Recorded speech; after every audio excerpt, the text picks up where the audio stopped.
Picture चालू करो बे। मुझे तो लगता है कि उनका 100 रुपए में चावल गेहूँ ले रहे हो ना? 2 रुपए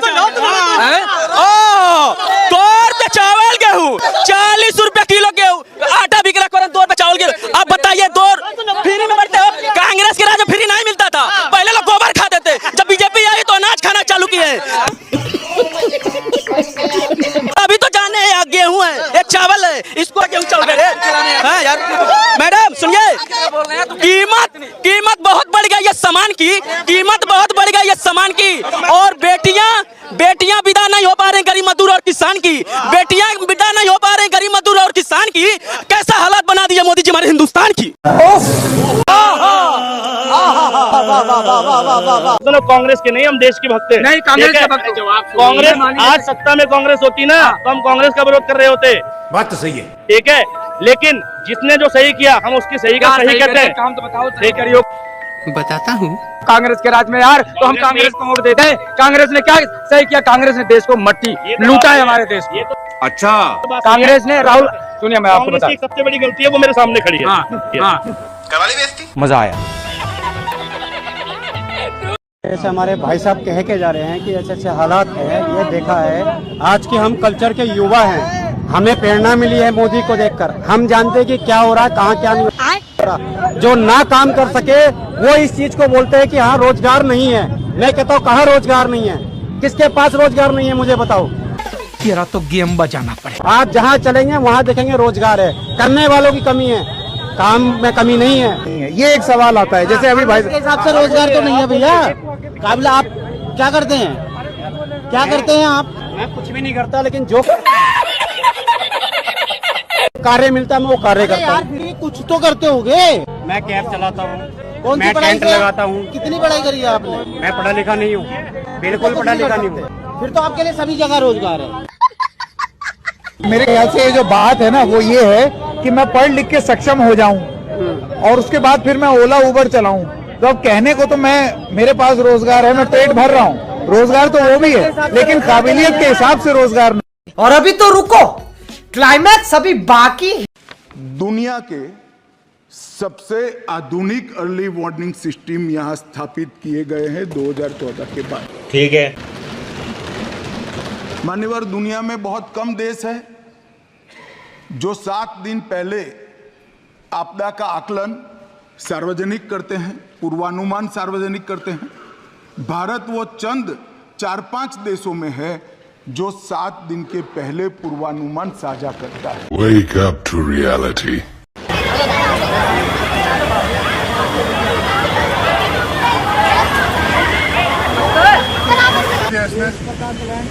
ओ बेटा, ओ बेटा, ओ बेटा, बहुत ज्यादा आ रहा है। भागो उधर, भागो, अरे उधर भागो, ये सारा आ रहा। गजब बेइज्जती है। देखिए मैं मॉल एवेन्यू पर हूँ, एकदम विधानसभा सटा हुआ, यहाँ का सबसे पॉश इलाका है।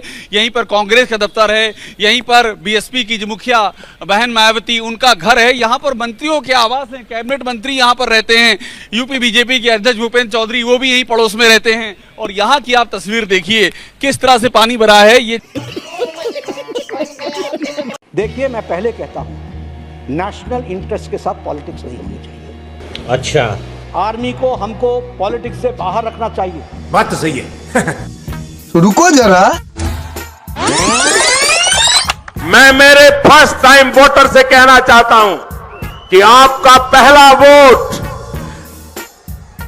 पुलवामा में जो वीर शहीद हुए, उन वीर शहीदों के नाम आपका वोट समर्पित हो सकता है क्या? मोदी तुम नीच हो। बात तो सही है।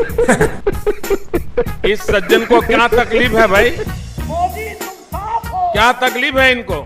अगर हम करें तो करें क्या, बोले तो बोले क्या। तो पहली बात तो ऐसे लोगों को आप उतनी गालियां दो जितनी आपको आती हैं, जितनी नहीं आती लोगों से पूछ कर दो। मोदी जी आपको शर्म नहीं आती? नहीं, मोदी जी ने अच्छा किया, अच्छा किया। माननीय सभापति जी, आदत है वो इनकी निक्कर की है, तो सुबह निक्कर पहनते हैं और प्लानिंग करते हैं कि आज जाके क्या झूठ बोलना है। इतिहास को कैसे मरोड़ना है। हमारे बच्चों को क्या सिखाते हैं कि राष्ट्र की बात करो, झंडा लो, गाय की बात करो, और अपने बच्चों को कहां भेज रहे हैं कि वहां बैठ के फर्स्ट क्लास दुबई के अंदर बैठ के क्रिकेट का मैच देखो, लुत्फ उठाओ, मजे लो। हमारे बच्चे मरने कटने के लिए दंगों में डालने की प्रेरणा देते हैं, कैसे दंगों के अंदर जाएं, और अपने बच्चों को बाहर पढ़ाते हैं अच्छी जिंदगी। देखिए यही सुबह व्हाट्सएप पे डलवाते हैं कि गांधी को क्यों मारा नथुराम गोडसे जी ने, ये डलवाते हैं खूब व्हाट्सएप पे, आप सबके व्हाट्सएप पे आप देखते होंगे, आता है रोज। और फिर गांधी जी का चरखा भी चलाते हैं मोदी जी।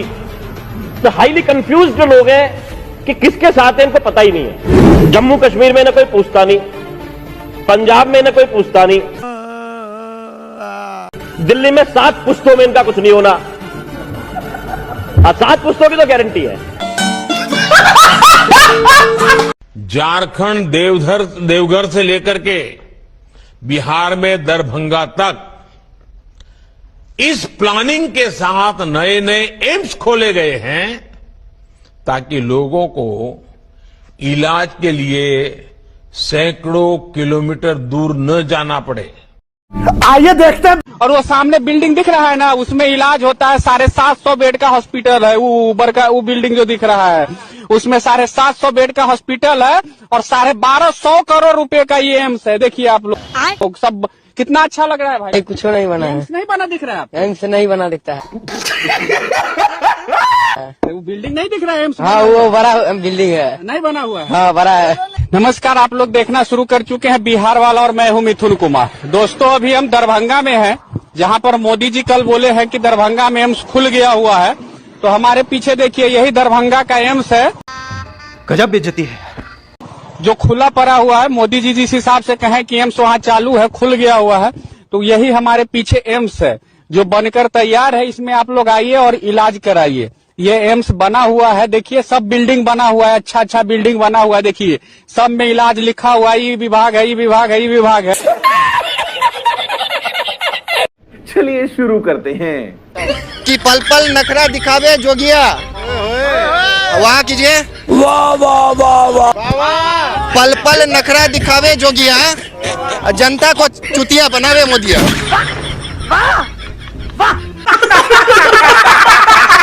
दिल्ली वाला अनपढ़ सबको कह रहे हैं, ए मुटका, अगर तू देख रहा है ना, तू भी सेब मत खाना, क्योंकि कश्मीरी जो सेब उत्पादन करता है उसमें हॉग देता है। तू मत खाना, नहीं तो तोड़ा भी डायरेक्ट हो जाएगा। फैक्ट्री तो वही ना है जहाँ उत्पादन होता है, तो वहाँ से बाबूजी भेज रहा है, यहाँ आरिफ का बोर्ड लग रहा है, यहाँ मुकेश का, यहाँ फलाना का, यहाँ ढिमका का। और अभी तो रुको, क्लाइमैक्स अभी बाकी है। इनके मुताबिक गए 2014 के पहले कोई भी अच्छा काम देश में नहीं हुआ और कुछ महानुभावों के मुताबिक देश आजाद ही 2014 में हुआ। खैर आप कितनी भी कोशिश कीजिए, लेकिन इस सच्चाई को नहीं झटला सकते कि आज जो भारत चांद पर पहुंचा उसकी नींव इसरो के रूप में पंडित नेहरू जी ने रखी थी। 2014 से बीजेपी अपने झूठे प्रोपेगेंडा से कांग्रेस की लेगेसी को मिटाने की पुरजोर कोशिश कर रही है, पर इनकी लाखों नॉन बायोलॉजिकल कोशिश के बावजूद दुनिया इस देश को नेहरू गांधी का देश ही मानेगी। ये दुनिया की किसी भी कोने में जब जाते हैं तो इनको गांधी जी के प्रतिमा के सामने ही नतमस्तक होना पड़ता है। ऐसी सरकार और ऐसे वित्त मंत्री से हम क्या उम्मीद करें जो प्याज के बढ़ते दाम के सवाल पर कहती है कि दाम बढ़ते हो तो बढ़ने दो, मैं प्याज नहीं खाती।